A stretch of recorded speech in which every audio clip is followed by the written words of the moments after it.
Brother, இப்ப பாத்தீங்கன்னா digital world. நீங்க சொல்றீங்க ஸ்பிரிச்சுவல் வேர்ல்ட்ல சீக்கிரமா எழுஞ்சிக்கணும், அதாவது அமிர்த வேலையில எழுந்துச்சு மெடிடேட் பண்ணணும்னு. ஆனா இப்ப இருக்கிற காலகட்டத்துல அந்த வேலையில தான் தூங்கவே போறாங்க. இதுக்கு ஒரு முக்கிய காரணம் நம்மளோட டிஜிட்டல் நினைக்கிறோம். அதாவது மொபைல்ஸ், அந்த டிவி அதெல்லாம் பாக்குறதுனால. இது ஸ்பிரிச்சுவல்ல கண்ட்ரோல் பண்ண முடியுமா? மெடிடேஷன் பண்றதுனால இது கம்மி ஆகுமா? டெஃபினட்டா. மெடிடேஷன் வேற ஒண்ணும் கிடையாது. என்னையே நான் தினமும் சோதிக்கிறேன். நான் போகக்கூடிய பாதை சரியானதா இருக்கா?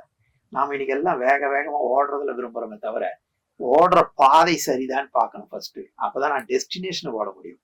ஆனா டெஸ்டினேஷனை விட்டு விலகி ஓடுறா, நான் இந்த பாதையில போகணும், பட் அடுத்த எதிர்பாதையில போய்கிட்டு இருக்கிறேன்னா எவ்வளவு வேகமா ஓடுறனோ அவ்வளவு வேகமாக நாம் விலகி வருகிறோம்ன்றதா அர்த்தம், என்னோட டெஸ்டினேஷனை விட்டு.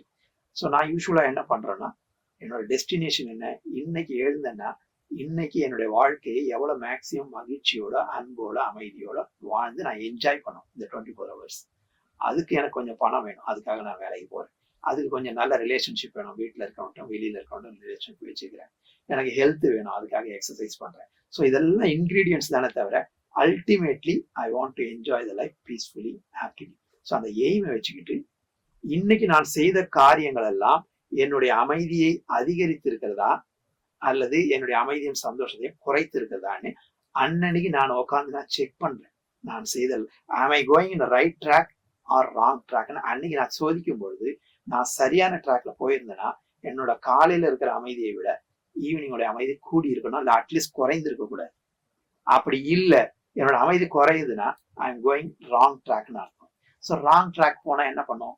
எப்போ என்னோட போற பாதையில குழப்பம் வருதோ, வி ஸ்டாப் த ஜேர்னி. உடனே ஜேர்னி பண்ண ஸ்டாப் பண்ணிட்டு அங்க இருக்கிறவங்க கேட்போம், சார் இந்த ரூட்ல போனா நான் இந்த இடத்துக்கு போய் சேர முடியுமா? அவர் அந்த நாலேஜை கொடுப்பாரு. இல்ல சார் இப்படி போகக்கூடாது, இப்படி போகணும். நாலேஜ் கிடைச்ச பிறகுதான் we will take a right time journey. அந்த ஒரு பாஸ் தான் மெடிடேஷன். டெய்லி நான் என்னையே நான் சோதிக்கிறேன், நான் சரியான பாதையில் நகர்ந்து கொண்டு இருக்கிறேனா, அல்லது வாழ்க்கை என்னது எந்த பாதையில தள்ளுதோ அந்த பாதையிலேயே நான் அடிச்சு தள்ளப்படுகிறேனா அப்படின்னு நான் நினைச்சு சோதிக்கும் பொழுது அதுக்கு மார்க் என்னன்னா, என்னோட அமைதியும் சந்தோஷமும் குறைந்திருக்க கூடாது அப்படின்னு நான் பார்க்கணும். அப்படி பார்க்கும்பொழுது சரியான பாதையில போறேன்னா ஐ கேன் கண்டினியூ. இந்த செக்கிங்கை நம்ம டெய்லி அப்பப்போ கொஞ்சம் உட்காந்து பண்றோம். Especially beginning of the day காலையில பண்றோம், அதே மாதிரி end of the day night பண்றோம். ஸோ இந்த ரெண்டும் பண்ணும்பொழுது நான் நகரக்கூடிய டைரக்ஷன் எனக்கு கரெக்டா தப்பான்னு தவறும் போது அடுத்த நாளாவது நான் சுதாரித்துக் கொள்ளுகிறேன்.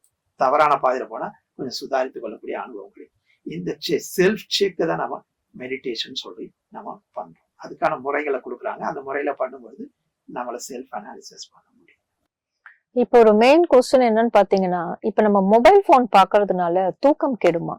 ஏன்னா இப்ப பசங்க பாத்தீங்கன்னா முன்ன மாதிரி தூங்குறது இல்ல, டிஸ்டர்ப்டு ஸ்லீப்பா தான் இருக்கு. இதுக்கு முக்கிய காரணம் மொபைல் போன் சொல்றாங்க. பட் பசங்க கிட்ட கேட்டா அது இல்லைன்றாங்க.